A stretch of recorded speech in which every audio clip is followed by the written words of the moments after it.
quem pode orientar isso para ela? O médico com quem ela tem uma intimidade maior, uma afinidade maior, que é o pediatra. Sem falar que quando a gente tem mais de um filho, o menorzinho ou o maiorzinho, um dos dois, está doente, vai a tropa da família todinha junto, então Nossa. vai pai, mãe, o doentinho e o outro coitado que sai da cama que vai junto. Vai, porque não tem com quem deixar. E às vezes, assim, não tem com quem deixar, um tem que dirigir, o outro tem que segurar, e agora nós vamos ter um problema muito sério, Com a né? cadeirinha? Com a cadeirinha. A cadeirinha é uma solução, é obrigatória. E mãe com 3 filhos, Então. à noite, como é que faz isso? Então, 3 cadeirinhas? 3 cadeirinhas Vai não dar cabem no certo. carro. Não cabe no carro. Então, tem algumas coisas dessa Então, lei vai da fazer o cadeirinha. quê? Grande pergunta. Por exemplo, perua escolar pergunta é ótima. não tem cadeirinha, Não tem não é cadeirinha. obrigatório. Ônibus não tem cadeirinha. Metrô, então criança não pode ir no metrô. Táxi, isso são alguns vieses que a lei ainda apresenta, porque se eu estou pensando em emergência e urgência, uma criança não colocada de forma adequada no carro, não sendo segura até na cadeirinha ou no bebê conforto voltado para... Tem muita mãe que acha um absurdo a criança pequenininha no bebê conforto virado para fora, para o fundo. Mas esse é o melhor local, a melhor colocação dessa cadeirinha, desse bebê conforto para proteger essa criança. Na lógica, a gente acha isso. Isso. Mas na prática, quando a mãe está dirigindo e olha pelo retrovisor, a gente quer ter o controle para saber o que a criança está fazendo. Se ela está de Isso. costas, Como é que vai então fazer? a gente tem que colocar um espelho lá atrás para a gente Olha, poder rebater e enxergar a criança. Você imagina que legal isso para o trânsito? Você está preocupada com o trânsito ali na frente, olhando no espelhinho, que vai olhar o espelhinho de trás, que o seu filho olha para você e faz assim: oi, mamãe. Você ri, olha para trás, bate o carro. Já é. Pronto. Então, alguns cuidados a gente precisa tomar como prevenção. A cadeirinha é uma prevenção, porque um acidente no carro pode se ser transformar fatal, né? numa emergência e aí você tem que levar essa criança correndo ao pronto-socorro com risco de morte. O que a gente vê que acontece também com muita frequência é que criança, principalmente as menorzinhas, adoram colocar tudo pequenininho que elas acham em buracos. Certo. No nariz, no ouvido, ou então as famosas moedinhas que as crianças engolem. E tem criança que você fala, você engoliu? Ela fala, aham. Você leva, o meu filho mais velho, como tinha 3 anos, fez isso. Você leva para o pronto-socorro, fala que engoliu a moeda, faz raio-x, faz o diabo 4, não tinha nada lá dentro. Verdade. Mas fulaninho, por que você falou? Você engoliu? Não, então por que você falou? Criança, né? Gente. Você sabe que é engraçado? Porque as mães perguntam assim, eu não coloquei ele na escolinha ainda porque eu estou esperando ele falar. Falar para quê? Não, porque assim ele me conta o que acontece na escola. Sei. Conta. E você vai acreditar. O que aconteceu hoje? Titia mordeu. Você sai correndo, vai para a escola, diz, como mordeu? Mas não tem marca, né? Eles falam porque eles são assim. Criança olha, repete. Meu próprio filho colocou uma vez uma rodinha de um carrinho no nariz. A rodinha do carrinho, aquelas rodinhas. Minha esposa estava no carro, falando assim, eu estava reclamando e ele reclamava. E ele reclamava, e ele reclamava. O que você tem? Dói. O que você fez? Eu coloquei a rodinha no nariz. Ela parou o carro, olhou, me ligou, falou, vai para um colega. Chegou lá, ele tirou, realmente ele tinha colocado. Então, esta rodinha no nariz, ou um feijãozinho no nariz, pronto-socorro. Minha irmã colocou o feijão, ela hoje tem 40 anos, mas na época ela era criança. Enfiou o feijão no nariz, começou a ficar roxo o nariz. Minha mãe levou pro pediatra, estava brotando o feijão. Mas e você vê que ficou muito tempo. Puxa né? vida. Pois é. Pelo menos ela colocou no dela, não colocou no seu nariz, né? Então, existem alguns corpos estranhos, isso chama corpo estranho, tá? Que são colocados, esses precisam de cuidado.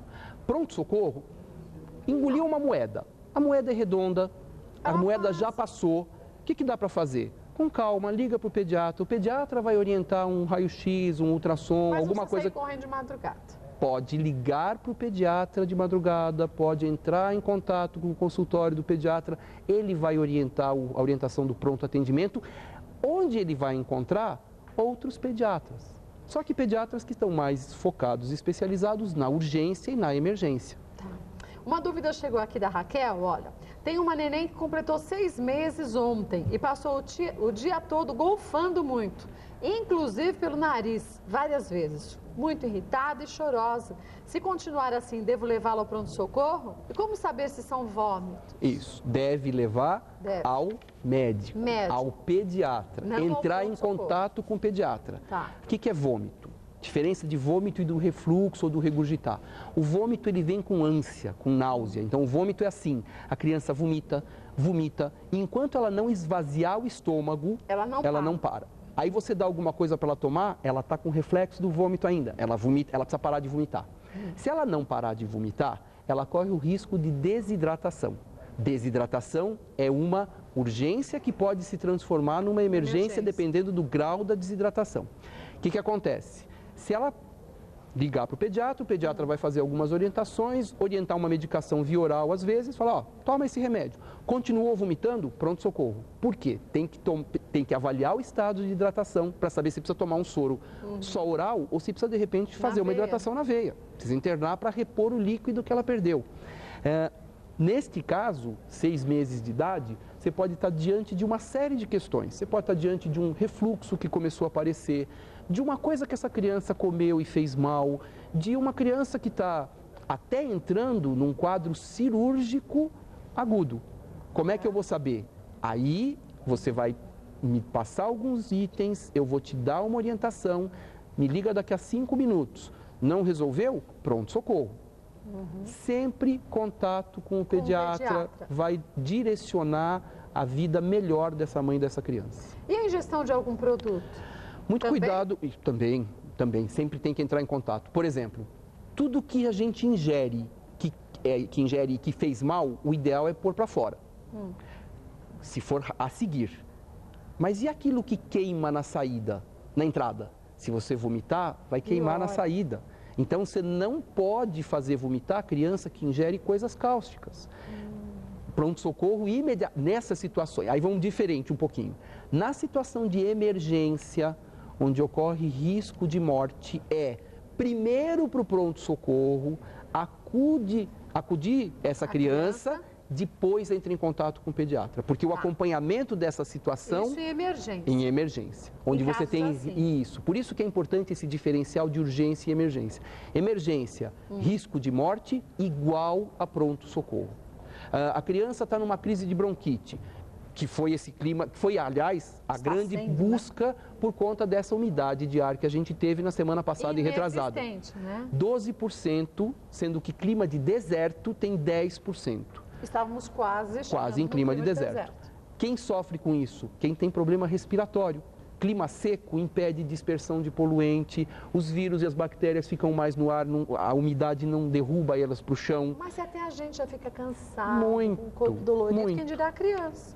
O asmático, a criança que tem dificuldade respiratória, o alérgico, vai parar no pronto-socorro. Tá. Faz uma inalação, você já está habituado, faz a inalação em casa, entra em contato com o pediatra. Olha, a criança está roxinha, está com dificuldade de respiração, está muito cansada, pronto, socorro.